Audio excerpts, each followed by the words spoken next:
Risk profiling, गोल creation, इसका भी process बोलना पड़ता है आपको बताना पड़ता है कि आपने कैसे तय किया कि 70 साल के आदमी को स्मॉल कैप देना है कि नहीं देना है, और ये तय करने का आपका क्राइटेरिया क्या है, आपका what is the basic criteria, so that ऐसा नहीं कह रही है कि 50 साल के आदमी को आपको स्मॉल कैप ही देना है, या 70 साल के आदमी को माइक्रो या वो नहीं देना है, सेक्टोरल नहीं देना है, ऐसा कुछ नहीं कह रही है सेबी ना एमपी। वो कहती है जो कर रहे हो उसका एसओपी छाप दो, customer should know that, so that अगर कस्टमर के लिए आपने लिख रखा है कि सब मैं 60 प्लस को स्मॉल कैप नहीं देता, लेकिन एक 70 साल का आदमी को दे रहे हो, तो अनसुटेबिलिटी लेटर साइन कराना पड़ता है। जो भी मैं बोलने वाला हूं मेरी एक्सपीरियंस से आया है, और कुछ चीज़ें ऑब्वियसली ऐसी हैं जो मुझे लगता है कि एज ए मेरे एमएफडी फ्रेटर्निटी मिस कर रहे हैं, तो वो है रेगुलेटरी। जो निशा ने कहा कि बहुत सारे लोग सेबी की रिपोर्ट्स नहीं छापते या रेगुलेशन सर्कुलर्स नहीं छापते, तो अगर वो आप कर रहे होते तो शायद मेरा ये टॉपिक आज आपको बड़ी इंपॉर्टेंट दिखता। तो चलो, मेरा काम ये है कि अगले 10-20 मिनट में कोशिश करूंगा, because I can't just lay out complete process for your MFD business, but I will try to initiate the pointers so that आपके लिए आगे बात करने के लिए और चर्चा के लिए पॉइंटर मिल जाए। So let's see how I take this topic, and as I said, scaling with process. तो प्रोसेस से ग्रोथ होता है क्या, ये बड़ा इंपॉर्टेंट लोगों के पास सवाल है। तो मुझे तो यही दिखा है कि प्रोसेस से ही ग्रोथ होता है, और अगर ग्रोथ हो जाता है तो प्रोसेस होना ज़रूरी है, अदरवाइज आप कहीं ना कहीं जाके गिर जाओगे। सो प्रोसेस का इंपॉर्टेंस सब जानते हैं, सबको पता है अल्टीमेटली। सो एमएफडी प्लेफील्ड से स्टार्ट करते हैं। जब ये पूरी प्रोसेस की बात आती है तो इंपॉर्टेंट होता है ये समझना कि इस पूरे प्लेग्राउंड में खेलने वाले लोग कैसे कैसे हैं, सबकी बेसिक ब्रॉडर डिवीजन क्या है। तो 2 पैटर्न में पूरे एमएफडी डिस्ट्रीब्यूटर्स डिवाइडेड हैं। Obviously I am not talking about RIA financial professional separately, I am only addressing this process for mutual fund distributors across India. So when you talk about mutual fund distributor, ये बेचारी एक ऐसी com है जिसका guardian अकेला एक manufacturer होता है, कोई रेगुलेटर इसके ऊपर डायरेक्ट हाथ नहीं रखता। So if you know the MFD, और आप लोग जो भी यहाँ कमरे में एमएफडी हो, आप सेबी से गवर्न नहीं हो, आप एमफी से रजिस्टर्ड हो, और आपके पिताजी मैन्युफैक्चरर्स हैं। सो हमें जो कुछ भी मैन्युफैक्चरर देता है, जो कुछ भी बताता है, जो कुछ भी हमारे लिए code of conduct lay down करता है, हम उसी के अंदर काम करते हैं। तो इसलिए ये बड़ा अजीब सिचुएशन है कि हमसे कोई गलती हो गई, हमारी कोई प्रॉब्लम हो गई, और डांट अल्टीमेटली किसको पड़ेगी, मेरे पिताजी को पड़ेगी, और जब पिताजी को डांट पड़ेगी तो गाज आप पे गिरेगी, और ultimately trail is the only thing which can be recovered, और वहीं से शुरू होता है सारा ये प्रॉब्लम। सो अगर आपको ये लग रहा है कि ये टॉपिक इंपॉर्टेंट नहीं है, तो मैं थोड़ा उसके बारे में बता दूं कि अब there are more than 760 distributors across India now, जिनकी ट्रेल रुक चुकी है किसी न किसी कंप्लायंस की तोड़ने के कारण या सड़क पार कर जाने के कारण। तो नंबर्स आर ग्रोइंग। आज से 4 साल पहले ये करीब 350-400 होता था, आज ये 700 के ऊपर लोग हैं। तो सोचो अगर 200 करोड़ की किसी के हुए में मेहनत से बनाए और रातों रात कमीशन आना बंद हो जाए और या रिकवरी चालू हो जाए, तो बड़ा काम है। सो रिकवरी के रीजंस क्या है उसको स्टडी करना जरूरी है, सो दैट आप उसमें ट्रैप ना हो। आपसे कोई ऐसी गलती नहीं हो कि आपके मैन्युफैक्चरर चिट्ठी डाल के बोले साहब सॉरी इस महीने आपका ट्रेल नहीं आएगा क्योंकि आपने ये गलती की है, और सेबी की तरफ से नोटिस है। तो चलिए, कुल मिला के यही सब कहानी है, और जो कुछ भी मैं सिखाने वाला हूं, बताने वाला हूं, वो क्विकली मैंने कहा ओनली पॉइंटर्स। सो 2 पैटर्न जैसा कि इस प्ले फील्ड में खेल रहे हैं, करीब 18%, don't go on precise number, but हम क्या करते हैं, non banking non broking AMFI का डेटा उठाते हैं, और चूंकि मैं सॉफ्टवेयर साइड भी काम करता हूं तो मैं एक डेटा सर्वे करता रहता हूं। तो ये वो एक रफ एस्टिमेटेड डेटा है कि यार 18% जो है डिस्ट्रीब्यूटर्स वो ब्रांच आरएम इस तरह के मॉडल में काम करते हैं। फॉर एग्जांपल संजीव जी जैसे लोग होंगे, या फिर और भी हम लोग, जैसे मैं पर्सनली इस तरह काम करता हूं कि हमारे यहाँ हर एक स्पेसिफिक आदमी के ऊपर एक क्लाइंट है, तो उसे रिलेशनशिप मैनेजर बेस्ड या ब्रांच मॉडल या सब ब्रोकर मॉडल कहते हैं। और जो दूसरा मॉडल होता है ऑब्वियसली सिंगल पॉइंट सेल्स, ये ज़्यादा बड़ा तादाद है। प्रॉब्लम यहाँ पे भी बहुत ज़्यादा है क्योंकि इनके यहाँ कोई कंप्लायंस नहीं होता। यहाँ पे फिर भी चलो एक प्रोसेस और कंप्लायंस शुरू हो जाता है, बट जब आप सिंगल हैंडेड काम करते हो, आप अकेले मालिक होते हो, नीचे आपके बहुत सारे एम्प्लॉयज़ होते हैं, उनको आप कुछ भी काम दे देते हो, तो अल्टीमेटली वो कैसे करते हैं, किस तरह से क्लाइंट से बात करते हैं, मैं आज उन चीज़ों पर डिस्कस करूँगा। तो मेरा फोकल पॉइंट आज ये 82% लोग हैं, बट हूसएवर यू आर, प्रोसेस तो होना ही चाहिए, और प्रोसेस की महत्वता मैं धीरे धीरे 2-3 एग्जांपल्स के साथ आपको बताऊंगा। बट क्विकली ये 1 2 3 4 कुछ स्टेप्स देख लेते हैं जो आपको याद रहना चाहिए। एज ए टेक अवे कि आपको प्रोसेस के नाम पे कहाँ कहाँ एड्रेस करना है। तो हमारे बिजनेसेस में व्हेन यू ग्रो ऑब्वियसली आपको लीगलाइज ऑनबोर्डिंग और अपॉइंटमेंट्स, सैलरी स्ट्रक्चर्स, चीज़ें किसको क्या दे रहे हो, यूआई ड्रिवन है कि नहीं, किस तरह से उसको आप कमीशन देते हो, क्या उसके साथ शेयरिंग है, वगैरह वगैरह। Trustful salary and incentive sharing model बहुत इंपॉर्टेंट होता है ग्रोथ के लिए। अगर ये प्रोसेस नहीं आपके यहाँ और आपका कोई रेफरी आपको कोई रेफरेंस देता है और आप कहते हो कि मैं आपको 20% दूंगा इस टोटल कमीशन का, how would you get assured about कि मुझे 20% मिलेगा? तो आपका एम्प्लॉय को आप कहते हो कि आपके टोटल नेट इतने साल होगी तो सैलरी का इंक्रीमेंट मैं एयूएम से इतना % दूंगा, how will you ensure that? तो वो चीज़ों के लिए आपके पास एक सिस्टमेटिक प्रोसेस होना चाहिए, और वो प्रोसेस जब आपका एम्प्लॉय, स्टाफ, सब ब्रोकर्स, आरएम देखता है तभी उसे कॉन्फिडेंस होता है आपके साथ जिंदगी में ग्रो करने की। को branding, communication, servicing, promotion, support, ये एक बहुत इंपॉर्टेंट प्रोसेस है इन लोगों के लिए जो स्टेज 1 में आते हैं, यानी जो लोग आरएम, सब ब्रोकर, ब्रांच पे काम करते हैं। उनसे अक्सर गलती क्या होती है, वो सेंट्रल सर्विसिंग करते हैं, क्लाइंट है अमित कुमार का और उसको कम्युनिकेशन जा रही है from head office, customer service executive. Client is tend to call the customer service executive. AMC तो ये गलतियां करती रहती है हम लोग के साथ, हमारे क्लाइंट को अपने तरफ से भेज देती है और इंक्वायरीज उनके पास चली जाती है। तो एएमसी की मिस्टेक से तो भरा पड़ा industry. But as a MFD आप ये गलती ना करें, ये बहुत इंपॉर्टेंट है। तो इसका भी एक प्रोसेस होता है which you really need to talk about, कि कैसे को ब्रांडेड कम्युनिकेशन उसी आरएम के नाम से ही वही चीज जाए। डेस्क स्पेसिफिक ट्रेनिंग, किसी स्टाफ को चाहिए बैक ऑफिस की ट्रेनिंग, किसी स्टाफ को चाहिए कंप्लायंस की ट्रेनिंग, किसी स्टाफ को चाहिए ट्रेडिंग की ट्रेनिंग, किसी को, सबको अलग अलग चाहिए। तो डेस्क स्पेसिफिक ट्रेनिंग का process, task management CRM is very very important in the whole thing. To implement the process you need to have a task management process, जिसके बारे में मैं कुछ हिंट दूंगा which you can talk about later.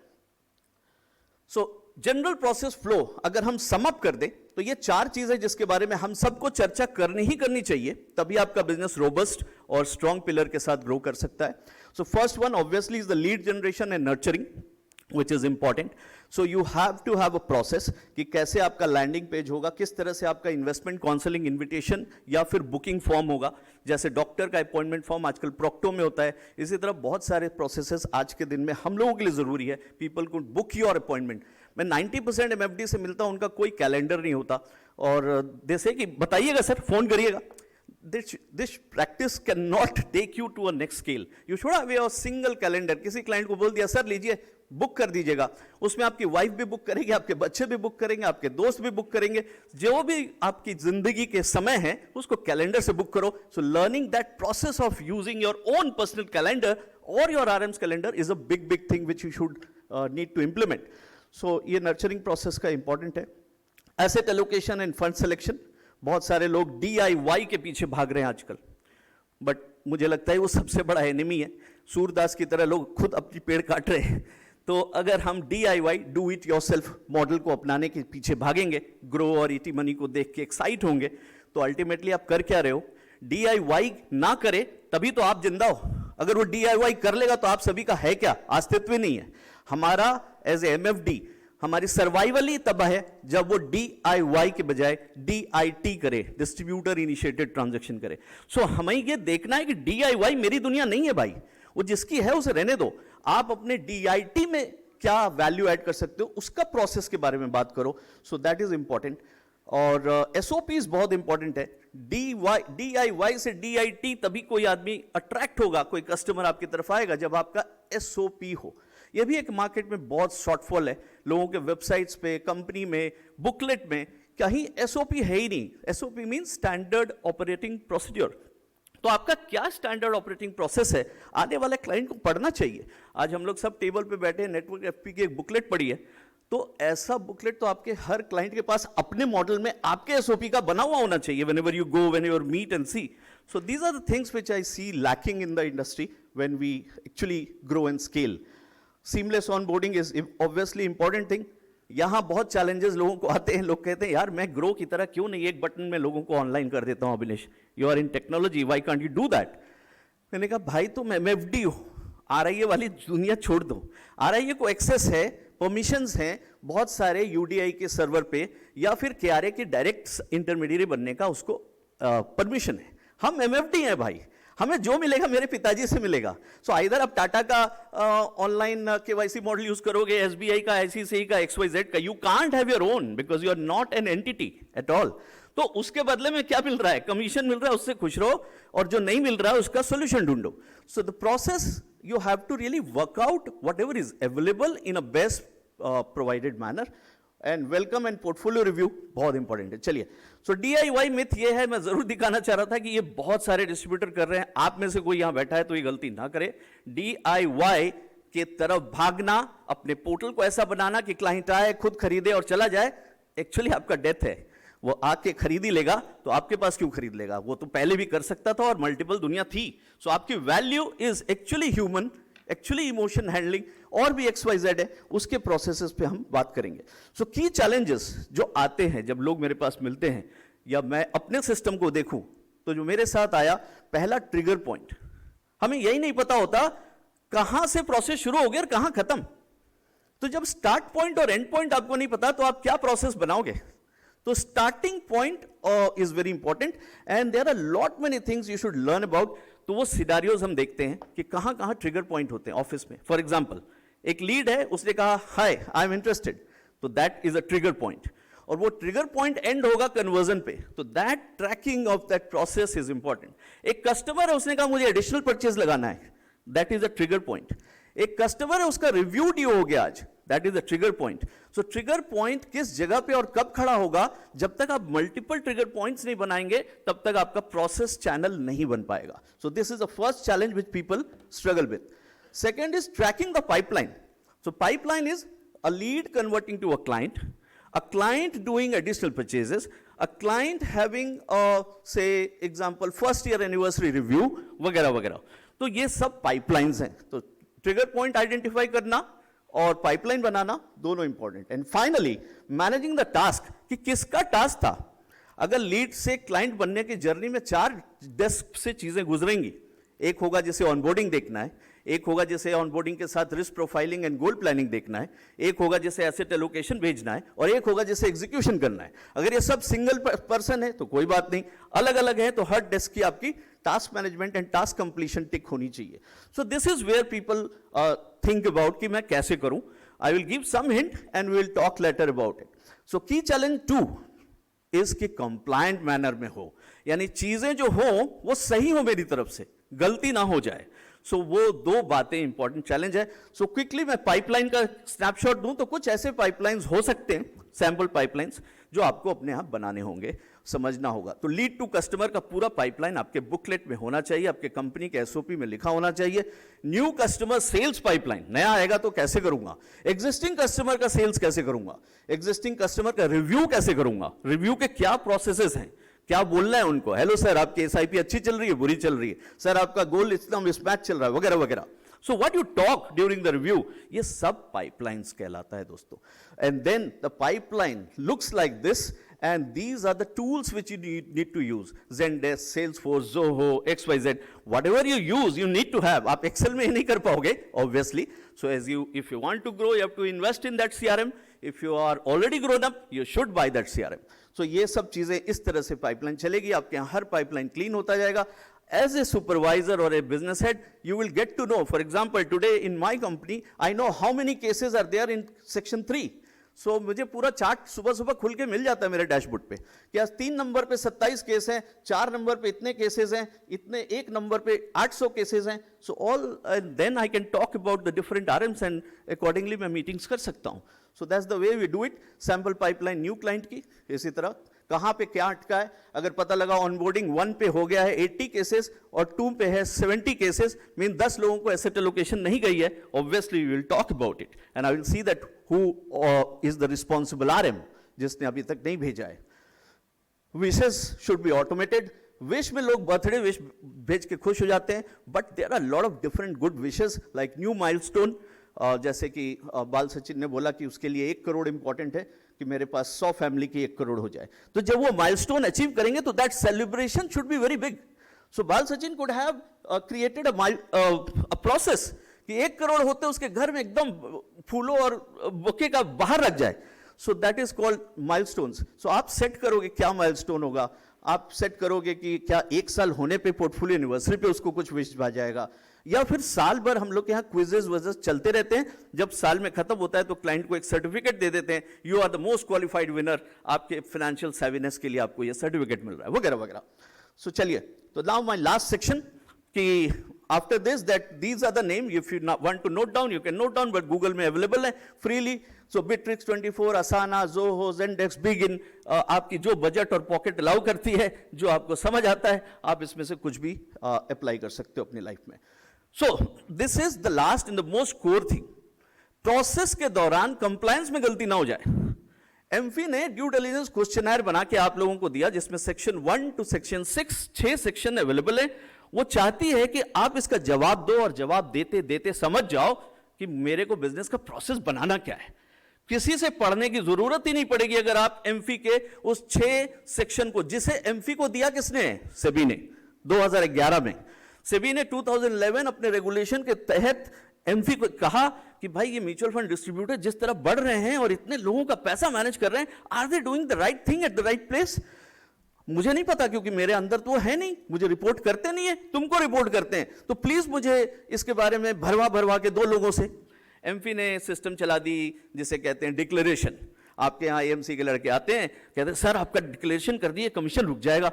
हम declaration कर देते हैं, पर आपको पता है उस डिक्लेरेशन में क्या जाता है? सेबी के पास लिखा होता है, हाँ मैं पूरे होशोवास में कह रहा हूं कि मेरे सारे नियम पूरी तरह से पूर्ण हैं, मैं अपना काम बिल्कुल सही तरीके से कर रहा हूं, मेरे तब कोई पाप नहीं किया वगैरह वगैरह वगैरह। और एएमसी उस पर मोहर लगा देती है, कहती है हाँ मैंने चेक किया है कि सब कुछ सही है। ये चल रहा था अभी तक इंडस्ट्री में।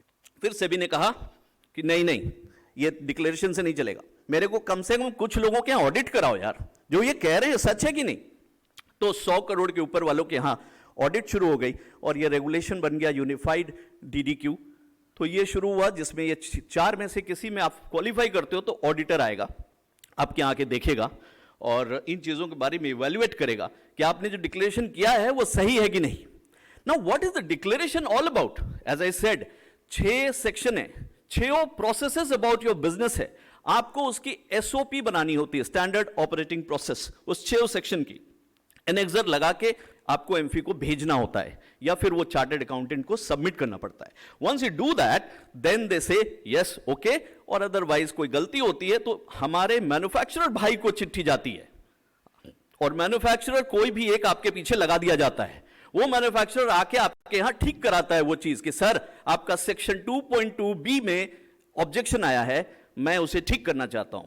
तो वो आपका एचडीएफसी हो सकता है, फ्रैंकलिन हो सकता है, टाटा हो सकता है, जो भी एमसीज प्रोएक्टिवली एक्सेप्ट करती है करेक्शंस, उसको से भी दे देती है। चलिए, अभी फिलहाल मेरा बात ये रखने का है लास्ट फ्यू 2-3 स्लाइड्स में कि SEBI wants AMFI to set the process the DDQ. So कैसे ये पूरी जर्नी है, तो पहला SOP for fund selection, this is very important. तो ये एमफी का कंटेंट है, की कंटेंट डीडीक्यू का। हम सभी को एमफी क्यों करती है डीडीक्यू? ये बहुत सारे लोग कहते हैं अविनेश जी मेरा भर देंगे क्या? मैं कहता हूं भर देंगे, दे दो, कोई एग्जाम थोड़ी हो रहा है कि मैं चोरी कर दूं, और मेरा ऑडिटर आ रहा है कल आप आ जाएंगे क्या?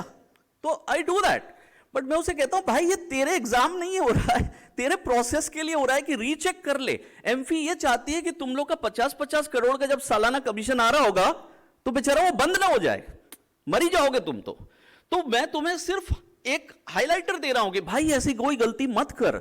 इसके लिए बनाया है डीडीक्यू, तुम्हें पकड़ने और तंग करने के लिए नहीं बनाया है। सो let's see the first one which says SOP for fund selection. वो कहती है तेरे पास फंड सिलेक्शन का टूल का एसओपी बताओ, ताकि मैं तुम्हें बताऊं कि ये गलत है।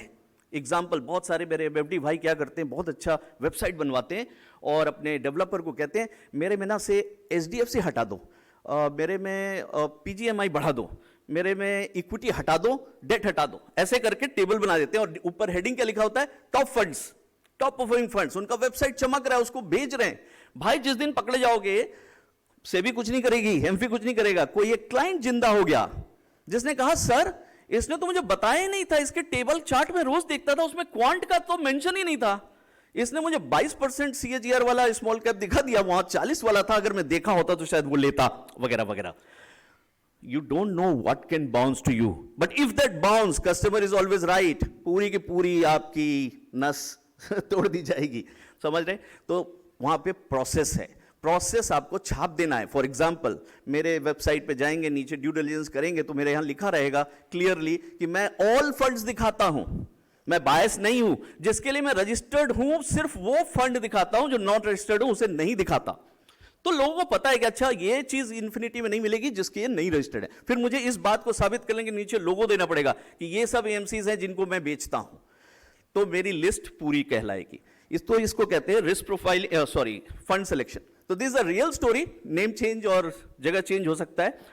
और सबसे इंपॉर्टेंट एसओपी से रिलेटेड मैंने आपको एक रमेश स्टोरी कल के मैंने लिख दिया है, but this is a story about जो मैंने अभी अभी जिक्र किया, उसको 10 साल बाद पता चलता है कि अगर ये चार्ट मेरे पास होती तो मुझे ये रिटर्न आता। ये चार्ट नहीं होने के कारण मुझे ये रिटर्न आया, क्योंकि मैंने इसी से देखा, मुझे यही दिखाया गया, और अल्टीमेटली वो क्लेम ठोक देता है। That claim is in still discussion, ये रियल बातें कह रहा हूं, तो वो स्टिल डिस्कशन में है, स्टिल केस पेंडिंग है, उसका ट्रेल रुका हुआ है, 6 से 7 महीना हो गया, बट अल्टीमेटली वो साबित करा है कि नहीं सर ये सीट मैंने नहीं दिया था, क्योंकि उस क्लाइंट के पास कोई सबूत नहीं है कि डिस्ट्रीब्यूटर ने दिया था, तो इसलिए केस ऑन होल्ड है। और अल्टीमेटली उसने वेबसाइट से हटा दिया जल्दी जल्दी सब चीजें, तो बचा हुआ है। बट सोचो उसने डिफरेंस कितने का क्लेम किया था, 80 करोड़ का टोटल इन्वेस्टमेंट था, जिसपे उसने टोटल 3.5 से 4 करोड़ का डिफरेंशियल डिमांड किया है अपॉर्चुनिटी लॉस का। नाउ यू सी, ये केसेस क्लाइंट नहीं करता, आपका हमारा दुश्मन करता है। So ultimately when you grow big, आपके दुश्मन बढ़ते हैं। कोई भी इंडस्ट्री बड़ा होता है तो उसके पीछे खुरपैच करने वाले लोग बढ़ जाते हैं। तो इसलिए ध्यान रखना है कि कोई ऐसी गलती ना करें जिससे आप फंस सकते हैं। रिस्क प्रोफाइलिंग, गोल क्रिएशन, इसका भी प्रोसेस बोलना पड़ता है आपको बताना पड़ता है कि आपने कैसे तय किया कि 70 साल के आदमी को स्मॉल कैप देना है कि नहीं देना है, और यह तय करने का आपका क्राइटेरिया क्या है, आपका what is the basic criteria, so that ऐसा नहीं कह रही है कि 50 साल के आदमी को आपको स्मॉल कैप ही देना है, या 70 साल के आदमी को माइक्रो या वो नहीं देना है, सेक्टोरल नहीं देना है, ऐसा कुछ नहीं कह रही है सेबी ना एमपी। वो कहती है जो कर रहे हो उसका एसओपी छाप दो, customer should know that, so that अगर कस्टमर के लिए आपने लिख रखा है कि सब मैं 60+ को स्मॉल कैप नहीं देता, लेकिन एक 70 साल का आदमी को दे रहे हो, तो अनसुटेबिलिटी लेटर साइन कराना पड़ता है। So that is the only thing you need to do, a small unsuitability letter, and you should proceed. चलिए, तो ये क्विकली मैंने दिखा दिया। डेटा कलेक्शन, प्राइवेसी, इस पे बहुत ज्यादा गेम हो रहा है, इस पे जिनको भी डर नहीं लग रहा है जरा डरना शुरू कर दीजिए। इस पे मैं एक स्टोरी सुनाऊंगा, तो मैंने क्या किया, जल्दी जल्दी क्विकली आपको चारों केस में एक एक स्टोरी रियल बता देता हूं। As a representative I can't take the name and city, but आप लोगों को जब और समझना होगा तो मुझसे बता दीजिएगा। तो मैं क्या करता हूं, चारों स्टोरी सुनाता हूं ताकि आप लोगों को थोड़ा थोड़ा डर लगे और आपके लिए अर्जेंसी जागे इसके लिए। दूसरा केस, ये भी रियल लाइफ है। यूएसए का क्लाइंट है, अपने पिताजी का नॉमिनेशन लेने आया, 3 करोड़ उसके फादर लगाए थे स्मॉल कैप में, जिस क्रैश में वो गिरा 60% वो फंड गिरा, 60% दैट फंड फेल। बनारस का क्लाइंट है, अल्टीमेटली हुआ क्या कि जो नॉमिनी था, जब उसने नॉमिनेशन लिया तो उसके पास 1 करोड़ कुछ लाख का स्टेटमेंट आया, he was surprised, and father का एज था 74, उसने उठा करके ठोक दिया एएमसी को पहले चिट्ठी, एएमसी ने जवाब नहीं दिया, फिर उसने एमफी, फिर उसने जाके सेबी के कॉम्प्लायंस में, सेबी के रिटर्न होते हुए चिट्ठी ये आई कि भाई उसको जवाब तो दो। तो जवाब क्या मांग रहा था वो लड़का, ये मांग रहा था कि मेरे पिताजी जो इतने कंजर्वेटिव थे, इतने नेचर वाइज प्रॉपर चलते थे, मेरे स्कूल, मेरे कॉलेज, मेरे एजुकेशन, सब चीज का बहुत ध्यान से देखते थे, उनको कैसे ये बात समझ आई, मुझे नहीं समझ आ रहा, मुझे लग रहा है देयर इज सम घपला। सो मेरे पापा ने लगाया ही क्यों इस फंड में, आई डोंट एग्री, मुझे दिखाओ। तो उसने डिमांड क्या की कि मेरे पापा ने एक्सेप्ट किया था कि मैं इसमें लगाऊंगा, दिखाओ, और अगर नहीं दिखा पा रहे हो तो ये बताओ कि पापा ने अगर लगाया था, तुमने पापा को कब कहा कि ये अनसुटेबल है, पापा को बताया था तुमने कि अनसुटेबल है आपके एज के लिए? तो दोनों ही चीज नहीं थी, क्योंकि हमारे प्रोसेस नहीं है। We don't get any signature, acceptance, approval from the client, हम तो आंख बंद करके करते हैं भाई, एमएफडी है।